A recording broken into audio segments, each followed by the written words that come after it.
Bonjour à toi et bienvenue au Message Lumière de la famille Myriam Bethléem. Bonjour à toi. Aujourd'hui, dans l'Évangile, selon saint Luc, au chapitre 12, il est écrit « En ce temps-là, Jésus disait à ses disciples, « Je suis venu apporter un feu sur la terre, et comme je voudrais qu'il soit déjà allumé. » Georges et moi, quand on a lu l'Évangile, on s'est arrêté déjà à cette première phrase-là parce qu'on s'est dit, comment on fait, nous, pour allumer le feu de Dieu? Puis comment on fait pour le garder allumé toute la journée? Ça a été notre questionnement aujourd'hui. Oui. Alors, comment on fait? Ben, c'est sûr, c'est par la prière, c'est par la rencontre, pour l'allumer. La rencontre du matin qu'on fait avec Jésus. Oui. Prendre du temps avec Jésus le matin, parce que c'est lui la source de notre feu. Alors, quand on va à sa rencontre, ça nous allume, puis on est parti pour la journée. Mais après ça, comment on fait pour garder notre feu? Ben ça, ce qui est intéressant quand on lit l'Évangile, c'est de voir comment Jésus agit, comment Jésus, lui, garde son feu. Tout au long de l'Évangile, c'est bourré d'exemples. C'est pas toujours évident, parce que souvent, ce qu'on voit, c'est les miracles, les enseignements, c'est très bien. Mais regardez comment Jésus agit. Jésus est accueillant. Jésus va tendre la main. Jésus est à l'écoute.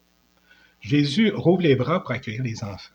C'est vraiment dans toute son attitude qu'on peut voir comment il se comporte avec les gens, comment lui garde sa paix, puis garde sa joie.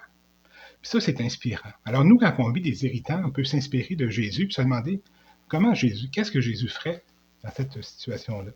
Tu sais, on se disait, après la raison, souvent, on est tout feu de flamme, on se sent bien, on se sent en paix. Puis là, les événements de la journée, des fois, viennent nous contrarier.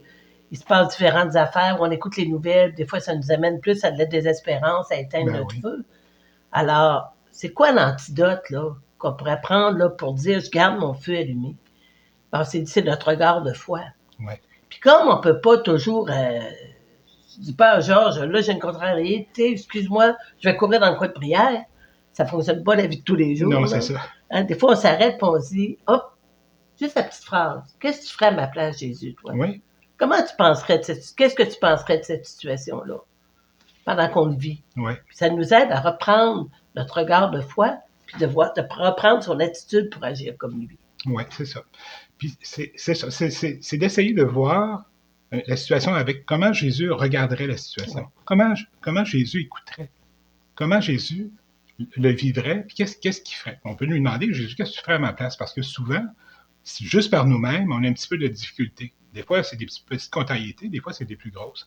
Alors, vraiment, de se laisser inspirer par Jésus, d'essayer de voir comme lui regarderait, puis d'écouter comme lui écouterait.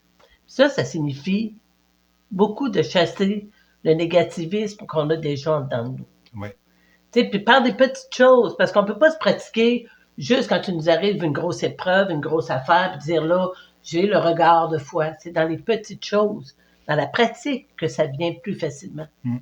Puis le négativisme, ben ça commence par tous les petits commentaires de « il fait chaud, il fait donc chaud, ça n'a pas de bon sens, ça n'a pas de bon sens, la planète se dégrade, et là on en met, puis on reste là-dedans dans notre journée. » Oui, il fait chaud pour tout le monde. Oui.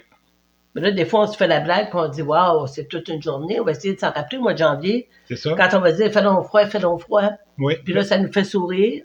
Ça fait sourire les autres. Puis, on change de sujet, puis on s'en vient sur quelque chose de plus positif. C'est ça, parce que dans chaque événement qui est un petit peu plus négatif, comme dans le cas où on chiale contre la météo, c'est notre sport national, il y a toujours un aspect plus positif qu'on peut mettre en lumière. C'est ça qu'on doit chercher. Hein? Alors, ça permet d'abord de chasser notre propre négativisme, de devenir plus positif. Puis quand c'est notre environnement qui est négatif, ben, c'est d'arriver avec une petite réflexion comme ça qui fait sourire, puis qui remet la joie, puis la lumière. C'est comme allumer une lumière dans une pièce qui est obscure. La lumière se répand dans toute la pièce. Puis il y avait un prêtre, à l'église où on va, ça fait quelques fois qu'il revient là-dessus, sur le fait que, on dit souvent, les églises sont vides, c'est plus rien que des têtes blanches, il n'y a plus de jeunes, les églises ferment, etc.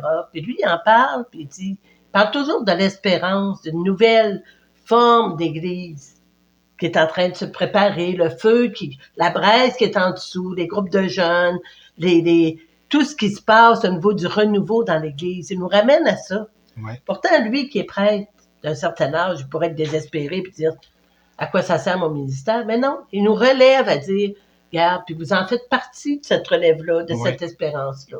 oui, Alors, cet exemple-là, je trouve qu'il est très parlant de ce que nous, on doit faire pour garder notre feu allumé. oui.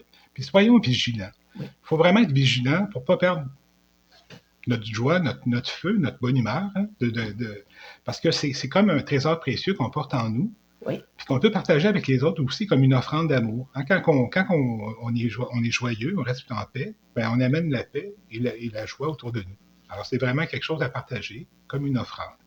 Pratiquons-nous aujourd'hui Et à propager notre feu. Et soyons vigilants. Sur ce, je vous dis à bientôt. À bientôt. Au revoir. Au revoir. Jésus.